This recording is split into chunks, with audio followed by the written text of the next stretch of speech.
Revelaciones del FBI tras el ataque a una instalación del ICE en Dallas muestran que el autor del tiroteo buscó información sobre el asesinato a Charlie Kirk. Y en la ONU, el presidente Trump denuncia un presunto sabotaje que lo dejó sin teleprompter y sin sonido frente al mundo. ¿Accidente o complot?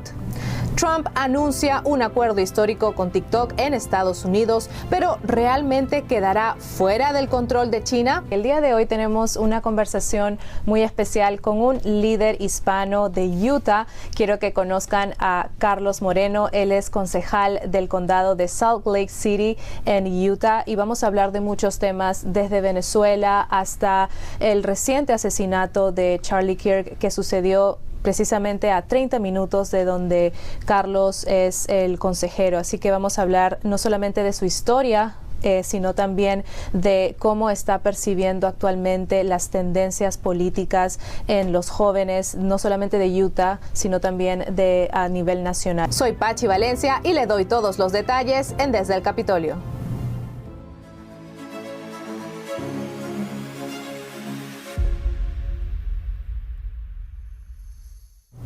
Buenas noches, soy Pachi Valencia. Bienvenidos a Desde el Capitolio en directo desde Washington, D.C. Empezamos con las noticias de hoy. Un tiroteo estremeció hace unos días una instalación del ICE en Dallas el miércoles. Los disparos comenzaron temprano en la mañana, sembrando caos entre agentes, detenidos y civiles que estaban cerca. Pero, ¿qué fue lo que pasó exactamente en este lugar? Pues, según el Departamento de Seguridad Nacional, un hombre disparó desde la azotea de un edificio cercano, atacando directamente al centro del ICE. Las balas impactaron contra el edificio, una camioneta y varios detenidos. El ataque dejó un muerto y 2 heridos. El autor fue encontrado muerto tras dispararse a sí mismo. El hecho ocurrió cerca del Empire Central Place y aunque todavía no se han revelado las identidades de las víctimas, el alcalde de Dallas, Eric Johnson, confirmó que ningún agente del ICE resultó herido. El DHS dijo por su parte que va a reforzar la seguridad en todas las oficinas y los centros del ICE tras lo ocurrido. Horas más tarde, luego de ese ataque, la secretaria de Seguridad Nacional, Kristi Noem, identificó al sospechoso. Se trataba de Joshua Yan, un joven de 29 años. Según las primeras investigaciones, el ataque fue político y dirigido específicamente contra el ICE. El presidente Donald Trump reaccionó a este ataque y lo llamó despreciable. Dijo que los hombres y mujeres del ICE solo cumplen con su trabajo, que es sacar a los peores criminales del país. El mandatario dijo que la violencia contra ellos ha aumentado por la retórica de, sus propias palabras textuales fueron, radicales de izquierda, que lo comparan con nazis o policías secretos.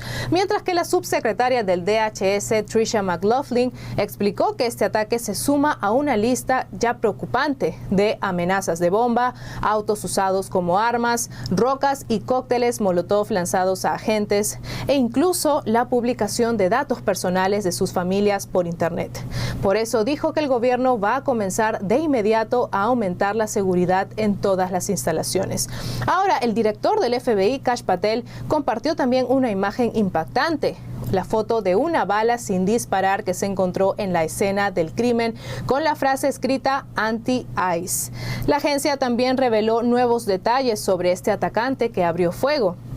Según las investigaciones, este hombre no habría actuado al azar, pues buscó información, descargó aplicaciones y dejó notas que mostraban una planificación muy cuidadosa. ¿Y qué tan preparado estaba realmente este tirador? Pues Patel explicó que el sospechoso había hecho múltiples búsquedas relacionadas con el asesinato de Charlie Kirk. Incluso revisó videos y documentos sobre armas el día antes y el mismo día del ataque. Entre las pruebas que se recuperaron había una nota escrita a mano que decía, cita textual, ojalá esto le dé verdadero terror a los agentes del ICE y que piensen, ¿hay un francotirador con balas perforantes en este techo? Los agentes también encontraron que el tirador había descargado un documento con la lista de instalaciones de seguridad nacional en Dallas. Todo esto, según Patel, muestra un alto grado de planificación previa al ataque.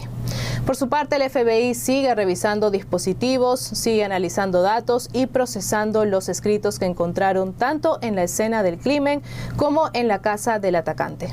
Mientras tanto, el presidente Donald Trump ha prometido una campaña masiva de deportaciones y más seguridad en la frontera. Según su zar fronterizo Tom Homan, cerca de 2 millones de inmigrantes ilegales ya fueron deportados o salieron voluntariamente desde que inició su administración. Y en una noticia relacionada, el presidente Donald Trump ha anunciado que va a firmar una nueva orden ejecutiva para desmantelar las redes de Antifa en Estados Unidos. Este anuncio llega luego del tiroteo en la instalación del ICE en Dallas. El presidente recordó que ya había declarado anteriormente a Antifa como organización terrorista. Antifa, que significa antifascista, es un grupo de izquierda que opera en células descentralizadas, sin estructura formal ni líderes visibles. Sus miembros han sido vistos cometiendo actos violentos durante protestas, especialmente en los eventos relacionados con Black Lives Matter o en oposición a Trump. Muchos de ellos siguen ideas políticas extremas de corte comunista o anarquista.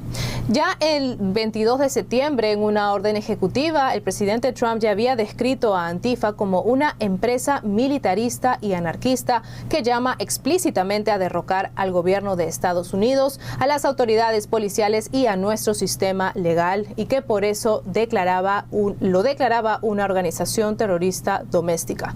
Sin embargo, como Antifa es una organización interna, no puede aparecer en la lista del Departamento de Estado de organizaciones terroristas extranjeras.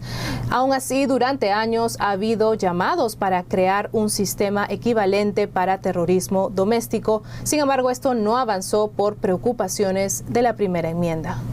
Y ahora, pasando a otras noticias, el presidente Donald Trump dijo que el servicio secreto está investigando lo que él describió como un sabotaje en la sede de las Naciones Unidas en Nueva York.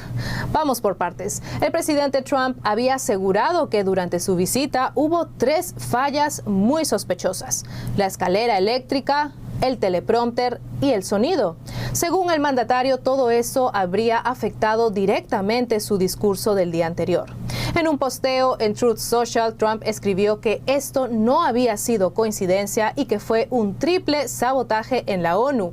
Señaló que ellos deberían estar avergonzados y que todas las cintas de seguridad de la escalera deben guardarse, en especial las del botón de emergencia.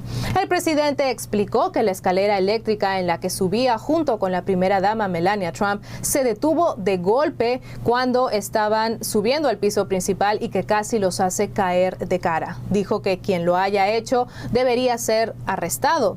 Luego contó que frente a millones de televidentes y a líderes mundiales reunidos en el auditorio, su teleprompter simplemente no funcionó porque estaba apagado. Y como si no bastara, dijo que luego le avisaron que el sonido en el auditorio estaba totalmente cortado, que solo los líderes que usaban auriculares con traducción pudieron escucharlo. Trump dijo que llevará este caso ante el secretario general de la ONU y exigió una investigación inmediata con el servicio secreto incluido. ¿Y qué respondió la ONU? Pues hasta la publicación de este episodio no han dado comentarios. Sin embargo, el 23 de septiembre, Stefan Dujarric, que es vocero del secretario general, explicó otra cosa. Él dijo que el camarógrafo de la delegación estadounidense pudo haber activado sin querer la función de seguridad de la escalera al caminar de espaldas mientras filmaba. Según un chequeo posterior, el sistema detectó que el mecanismo de seguridad en la parte superior se había disparado para evitar que personas u objetos quedaran atrapados en los engranajes. En pocas palabras, para la ONU, esto fue un accidente y no un sabotaje. Pero la Casa Blanca no lo ve de esta manera. La secretaria de prensa Karoline Leavitt recordó un artículo publicado el 21 de septiembre por el Times de London. Ese artículo decía que el personal de la ONU ya había bromeado con la idea de apagar las escaleras y los ascensores cuando Trump llegara para decirle que no tenían dinero para mantenerlos funcionando. Y respecto al teleprompter, un funcionario de la ONU le dijo a Reuters que la Casa Blanca controlaba su propio aparato y sobre el sonido explicó que el sistema estaba configurado para que los presentes pudieran escuchar las intervenciones en 6 idiomas distintos a través de los auriculares de traducción. Y un gran jurado presentó una acusación formal contra el exdirector del FBI, James Comey. Lo señalan con 2 cargos: el haber hecho una declaración falsa ante el Congreso y la obstrucción en un caso penal. La Fiscalía Federal explicó que los cargos se relacionan con el testimonio que Comey dio en septiembre del 2020 en una audiencia del Senado. Comey ya respondió a esta acusación y declaró que es inocente. Pero, ¿por qué exactamente lo están acusando? Pues, según la acusación, durante esa audiencia del 30 de septiembre de 2020, para ser un poco más exactos, Comey dijo que él nunca había autorizado a alguien en el FBI para actuar como fuente anónima en reportes de prensa sobre una investigación. El Departamento de Justicia asegura que eso no era cierto. En ese momento, el senador Ted Cruz lo estaba cuestionando sobre las investigaciones políticamente sensibles, como el caso del correo privado de Hillary Clinton y la supuesta colusión entre la campaña de Donald Trump de 2016 y Rusia. Comey reafirmó su versión de que él no había usado ni permitido fuentes anónimas en esos temas. Pero por su parte, el Departamento de Justicia sostiene que él sabía que esa declaración era falsa. Ahora, ¿cuáles son los cargos exactos? El primero, bajo el Código de Estados Unidos, sección 1001, lo acusa de hacer declaraciones falsas al Poder Legislativo, y el segundo, bajo la sección 1505, lo acusa de obstruir el trabajo de investigación del Senado con declaraciones falsas y engañosas. Los fiscales buscaron un tercer cargo por otra supuesta mentira de Comey relacionada con un plan aprobado por Hillary Clinton en las elecciones de 2016. Sin embargo, el jurado rechazó este cargo porque no vio suficiente evidencia. ¿Y cómo ha respondido Comey ante esto? Pues en un video de Instagram, él declaró que era inocente, que no tenía miedo y pidió que haya un juicio. Él aseguró que confía en el sistema judicial federal, aunque dijo sentirse decepcionado con el Departamento de Justicia. ¿Y qué dijeron las autoridades? Pues desde la Casa Blanca repitieron que nadie estaba por encima de la ley. El presidente Donald Trump, por su parte, celebró la acusación en Truth Social, llamando a Comey uno de los peores seres humanos que ha visto en este país y asegurando que al fin rendirá cuentas. La fiscal general Pam Bondi dijo que este caso refleja el compromiso de hacer responsables a quienes usan mal el poder, mientras que el actual director del FBI, Kash Patel, añadió que la politización de la ley llegó a su punto más grave con el escándalo del Russiagate y prometió que todos los responsables rendirán cuentas. Y pasando al Ejecutivo, el presidente Donald Trump dio un paso clave con TikTok en Estados Unidos. El mandatario firmó ayer una orden ejecutiva que aprueba la creación de una nueva empresa conjunta para manejar la aplicación en el país. Esta orden dará a ByteDance, que es la empresa china dueña de TikTok, 120 días más de plazo para vender su participación.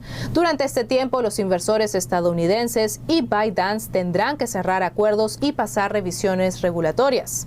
¿Y qué significa esto para los millones de usuarios que usan TikTok todos los días? Pues el nuevo TikTok estadounidense tendrá un consejo directivo de 7 asientos. 6 de ellos estarán ocupados por expertos en ciberseguridad y seguridad nacional de Estados Unidos, y otro de ellos, el 7º asiento, será para ByteDance. Pero eso sí, la compañía china va a quedar excluida de cualquier decisión relacionada con seguridad. Y es que, por ley, ByteDance debe deshacerse de TikTok, pero podrá conservar menos del 20% de participación en esta nueva empresa. Mientras tanto, la Casa Blanca calcula que la aplicación, que tiene unos 170 millones de usuarios mensuales, va a aportar cerca de 178 mil millones de dólares a la economía estadounidense en los próximos 4 años. Entre los inversionistas estará Oracle, la compañía especializada en el desarrollo de soluciones de nube. Oracle será el socio tecnológico de confianza. Su tarea tarea será supervisar el código fuente de la app y los temas de seguridad. Oracle tomará su propia copia del famoso algoritmo de TikTok, lo reentrenará con datos de usuarios estadounidenses y lo vigilará para detectar cualquier influencia maliciosa. ByteDance ya no manejará el código ni podrá enviar datos de usuarios estadounidenses hacia China. Y es que desde su primer mandato, Trump consideró que el acceso de China a TikTok era un riesgo para la seguridad nacional. Es por eso que en 2020 ordenó una investigación y después obligó a ByteDance a vender la aplicación en Estados Unidos. ¿Y ustedes creen que este movimiento fue más por seguridad o por política? Porque recordemos que en los últimos días hubo avances importantes sobre esto. El 15 de septiembre, negociadores de Estados Unidos y China se habían reunido en Madrid y establecieron un plazo límite hasta el 17 que hubiese dejado a TikTok fuera de línea si Trump no actuaba. El problema era que una ley china sobre algoritmos de recomendación hacía casi imposible vender la aplicación. Sin embargo, el 19 de septiembre, Trump había anunciado que tras una llamada de 2 horas con Xi Jinping, ya se había logrado un visto bueno desde la más alta autoridad china. Ahora ByteDance va a necesitar una licencia de exportación para el algoritmo en China y en Estados Unidos la nueva empresa deberá pasar revisiones antimonopolio.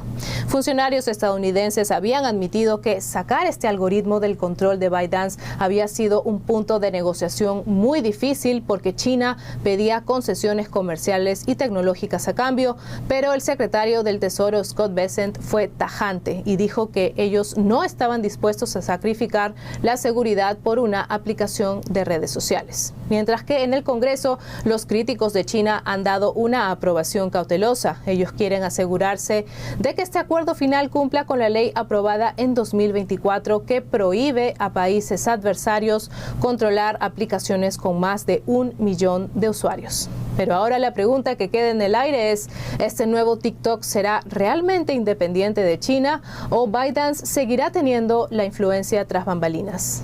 Los leo debajo en los comentarios. Voy a darle la bienvenida a Carlos. Gracias por estar aquí en Desde el Capitolio. Es un placer. No, gracias por la invitación. Un honor. Gracias. Carlos, me contaste que el eslogan de tu campaña en noviembre fue Estados Unidos no es un sueño, sino un milagro.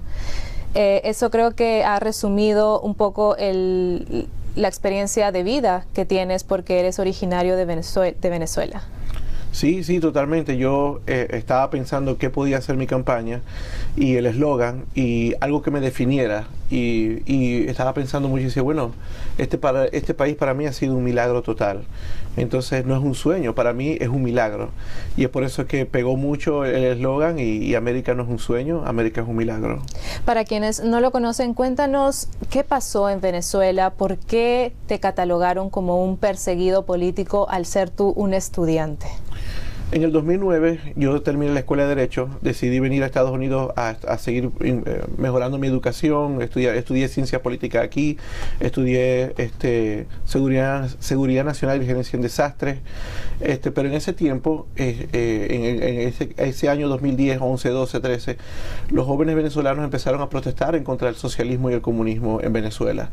Tanto fue así que el régimen empezó a crear represión a estos jóvenes y muchos de ellos fueron asesinados a la plena luz del día. Esto causó una conmoción a todos los venezolanos que vivíamos afuera y los que viven adentro. Entonces creé una organización que se llamaba Estudiantes Venezolanos en el Exterior para denunciar todo lo que estaba pasando en Venezuela afuera, en donde yo estaba, en los Estados Unidos. Me invitaron al Congreso de los Estados Unidos, al Senado, a la Organización de Estados Americanos, a la ONU para hablar de esto. Pero un día amaneció y vi más de 1000 mensajes de texto en mi teléfono. Amigos, familia, gente escribiéndome que lo que había pasado la noche anterior. Llamo a mi papá y la noche anterior el presidente de la Asamblea Nacional en televisión nacional me acusa por conspiración y traición a la patria. Diosdado Cabello. Que en aquel momento era Diosdado Cabello. Y de la noche a la mañana me convertí en un perseguido del Estado y no me quedó otra opción que aplicar asilo político en los Estados Unidos. Y eso me dejó, no era el plan que yo tenía, no era el plan de mi familia, nunca fue el plan de quedarme aquí en América. Pero con el tiempo asimilé mi situación y decidí comenzar una nueva vida, y este país tan grande y tan maravilloso que me dio la oportunidad de estar aquí y de servirle. Y ahí es donde te vas a Utah y ahí decides residir. ¿Es así como empieza, digamos, tu vida también política? Empecé como estudiante allí en Utah. Me convertí en el primer latino electo presidente de los estudiantes de una universidad. Tuvieron que cambiar los bylaws de las universidades porque nunca alguien que no fuera ni residente ni ciudadano lo había logrado.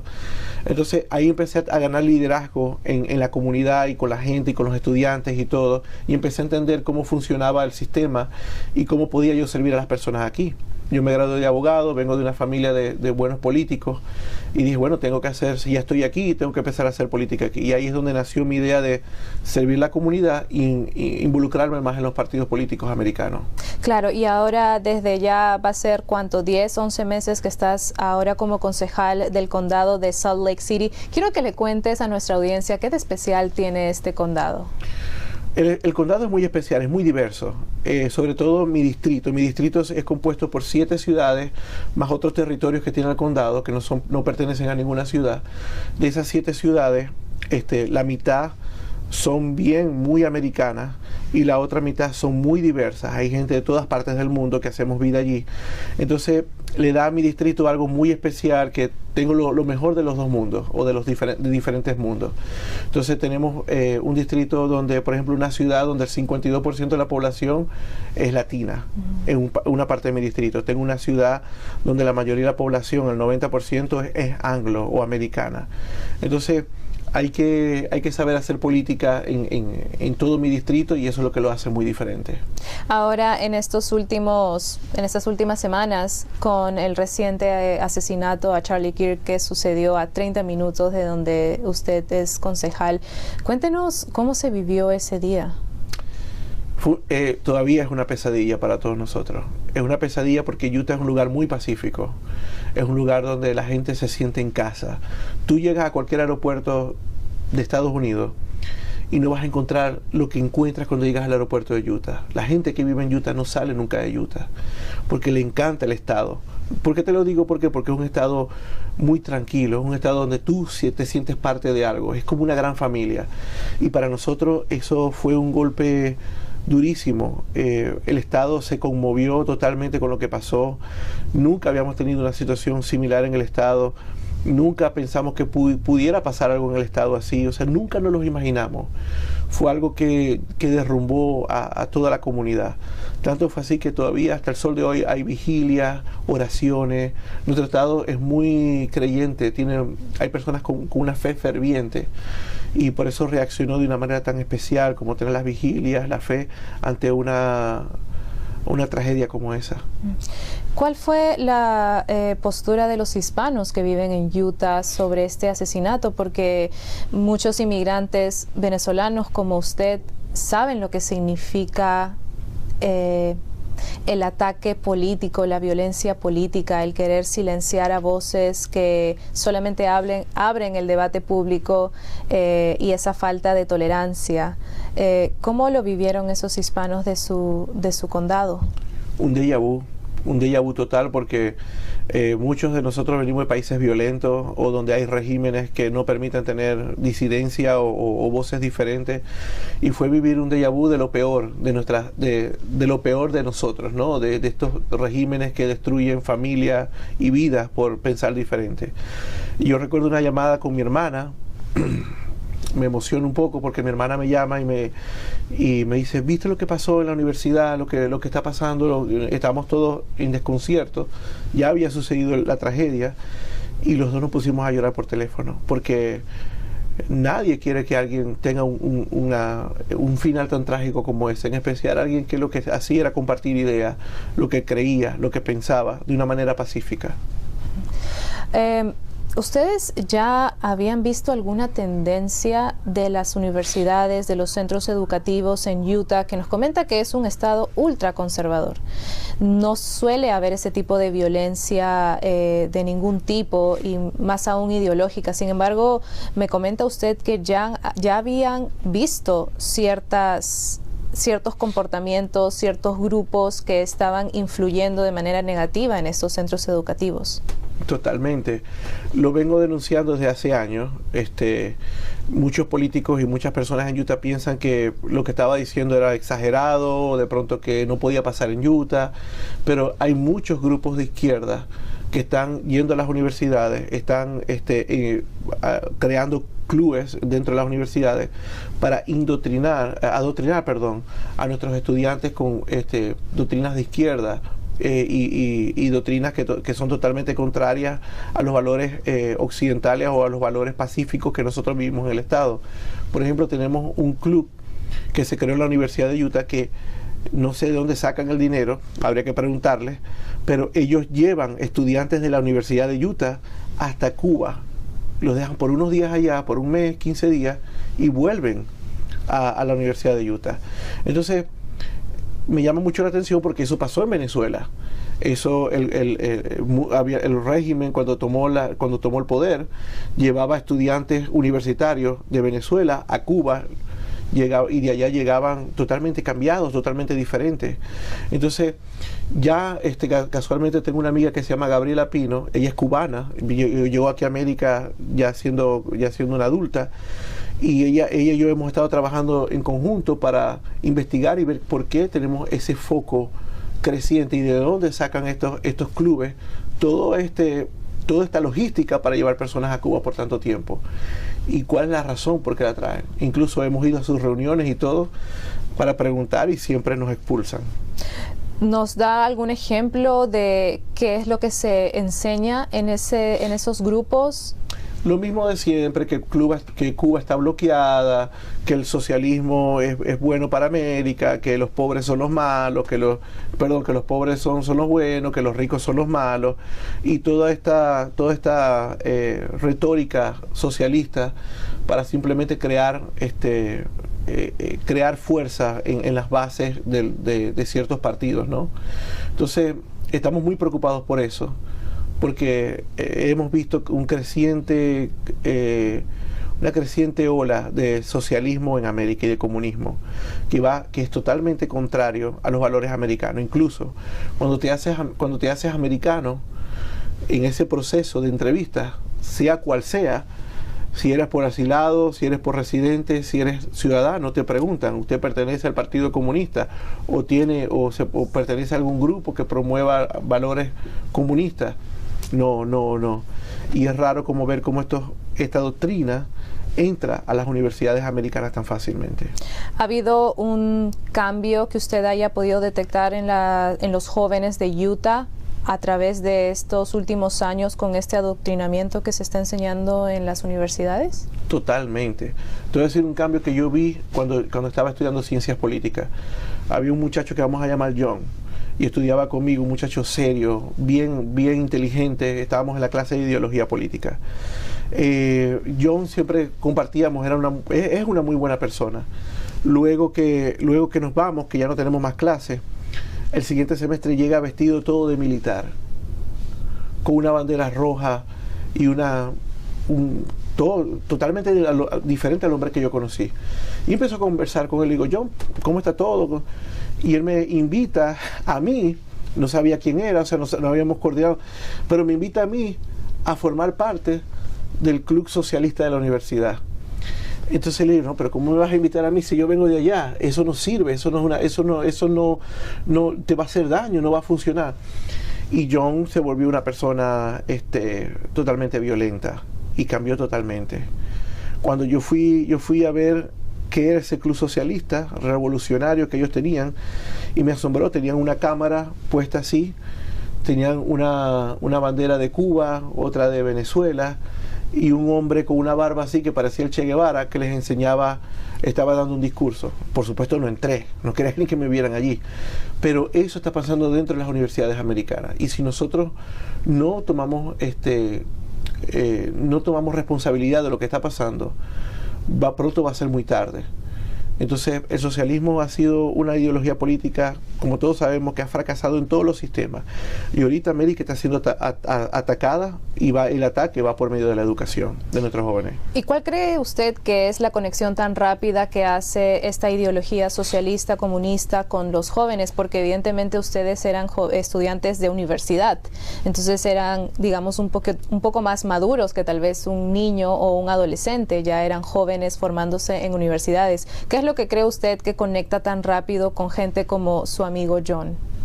Yo creo que cuando uno es joven, uno es muy idealista. Yo creo que incluso adultos somos idealistas, queremos que las cosas, que creemos en la justicia, creemos en que las personas, queremos acabar con la pobreza. Yo creo que eso es algo universal que todos los seres humanos queremos. Pero una cosa es querer acabar la pobreza, con capitalismo, con oportunidades para que las personas crezcan por sí mismas y puedan desarrollar sus dones, a querer forzar a alguien a tomar el dinero de alguien y inyectarlo en la pobreza. ¿Me explico? No es lo mismo cuando un hombre crece por sí mismo y se ayuda a sí mismo a salir de la pobreza, como lo es este sistema de América, a querer imponer taxes o querer imponer medidas a otras personas que tienen ya el dinero. ¿Me explico? Entonces, estas buenas causas están bien, pero el método de lograr una sociedad ideal es donde viene el problema. ¿Me explico? Cuando tú le dices a alguien, tú tienes que trabajar duro, tienes que crear una empresa, tienes que formarte para poder crecer económicamente, es lo ideal, porque es así debe ser. Pero cuando le dices a alguien que el Estado debe asumir la pobreza de alguien más, que el Estado debe pagar pensiones, que el Estado debe subsidiar cosas, allí es donde está el problema, porque estamos prácticamente sacando el dinero de alguien más y poniéndolo en el bolsillo de otro. Y eso es injusticia, más cuando es forzado. Si yo dentro de mi amor por las personas, yo dono parte de mi sueldo, de mi dinero, soy yo, lo estoy tomando mi decisión, pero no es porque el Estado obliga a alguien a hacerlo. Entonces, yo creo que el socialismo está lleno de buenas intenciones, como doctrina, pero la manera de llegar hasta a esas buenas intenciones y a esa sociedad ideal, tienen que hacer muchas cosas para poder llegar allá. Ahora, Carlos, ahora te encuentras en Washington, D.C. con una comitiva de más de 30 personas, líderes hispanos de Utah, entre pastores y empresarios que han venido al Congreso a plantear qué específicamente a los congresistas, qué es lo que están buscando. Bueno, primeramente yo creo mucho en la participación ciudadana. Creo que en América es la constitución mundial que dice "We the people", nosotros la gente. Y yo creo en los cambios desde el grassroots, desde la gente, ¿no? Entonces, una de las cosas que queremos es hacer conexión con nuestros legisladores, de que nuestra gente en la base, nuestra gente de a pie, conozca a sus legisladores y tenga esta experiencia de estar en Washington, D.C. Mientras otros llevan a Cuba a la gente, aquí no necesitamos salir de América para enseñarles lo maravilloso que es este país. La otra cosa que estamos promoviendo es que estoy presentando a un grupo de pastores que vienen en el grupo, que organizaron una asociación de pastores cristianos en el estado de Utah, algo que está agarrando cada vez más fuerza, y que ellos quieren organizarse para poder influir en la comunidad de manera positiva, servir mejor a la comunidad y, por supuesto, poder tener cierta influencia en las decisiones que se toman. Traje un grupo de comerciantes y dueños de negocios que también están maravillados con el One Big Beautiful Bill, por todos los beneficios que tienen para sus negocios y para la gente. Traje líderes comunitarios que están involucrados en la parte social. Sobre todo tengo una ciudad en mi distrito que exporta, llamémoslo así, o que tiene un gran problema de delincuencia juvenil. Entonces, esta parte social afecta mucho a mi distrito. Traje un grupo de vecinos y personas que están allí para trabajar directamente con los congresistas, ya que el Congreso cuenta con diferentes programas, planes y cosas para poder trabajar en mi distrito en cuanto a eso. Una de las cosas que me llamó la atención fue que uno de sus miembros de esta comitiva también trajo una lista casi advirtiéndole a los congresistas sobre lo que está sucediendo ahora en Venezuela con el Partido Socialista. Totalmente. Una de las misiones que tenemos como inmigrantes y de estar en este país, advertir lo que ya hemos visto nosotros en la cruda realidad, ¿no? Entonces, parte de este grupo vino como exiliados venezolanos para traer y alertar a los congresistas de las cosas que están pasando en Venezuela y denunciar al PSUV, que es el Partido Socialista Unido de Venezuela, como el principal artífice de la desgracia que tenemos en Venezuela y de allí se alimentan todos los grupos de terror del régimen de Nicolás Maduro. Todo lo que es el SEBIN, las agencias de inteligencia con que persiguen a los disidentes políticos, toda esa maquinaria represiva y de terror es financiada y es alimentada por el Partido Socialista Unido de Venezuela. Entonces la propuesta es que el Partido Socialista Unido de Venezuela sea considerado un grupo terrorista como Hezbollah, que es otro partido político, y no es algo que estamos inventando, simplemente vamos a ponerle las cosas a su nombre. El Partido Socialista Unido de Venezuela es un grupo terrorista, es el que alimenta al cartel de los soles, es el que alimenta a toda esta maquinaria de terror creada por el régimen de Nicolás Maduro. ¿Y cómo ha venido siendo la respuesta de los legisladores frente a las propuestas? Muy buena, incluso ellos han dicho que la administración Trump está adelantando algunas cosas que vienen en camino, no te sé decir cuáles serán, pero creo que vienen muy buenos cambios positivos en Venezuela. Yo no le puedo desear a otro pueblo, en especial donde nací, que tenga la libertad.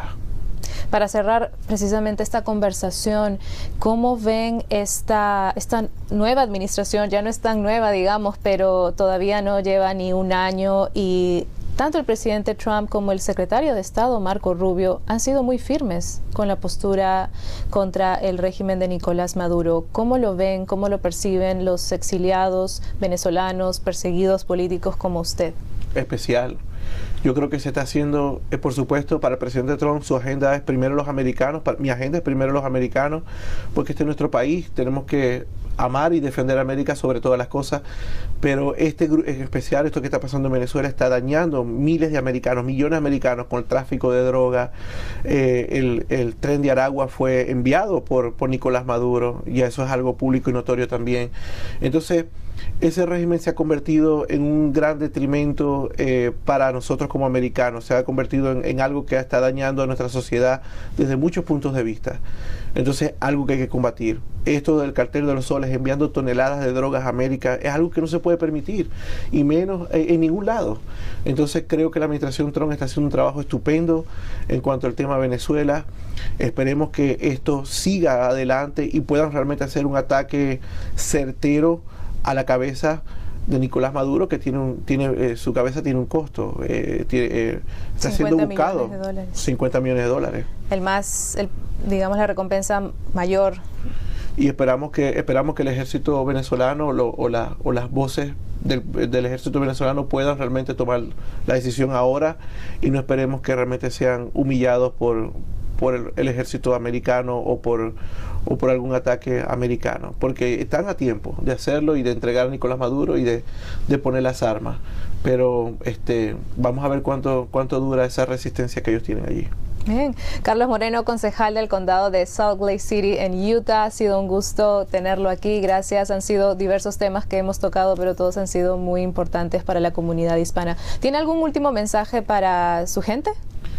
Sí, bueno, mi gente son muchas personas, pero este país es maravilloso. El mensaje de América para mí este país es maravilloso. Me abrió las puertas, siendo un inmigrante, poder ser un hombre electo, para mí es el honor de mi vida. Y es por eso que les digo que América no es un sueño, América es un milagro. Bien, muchas gracias por estar aquí en Desde el Capitolio. Espero que no sea la última vez. No, gracias.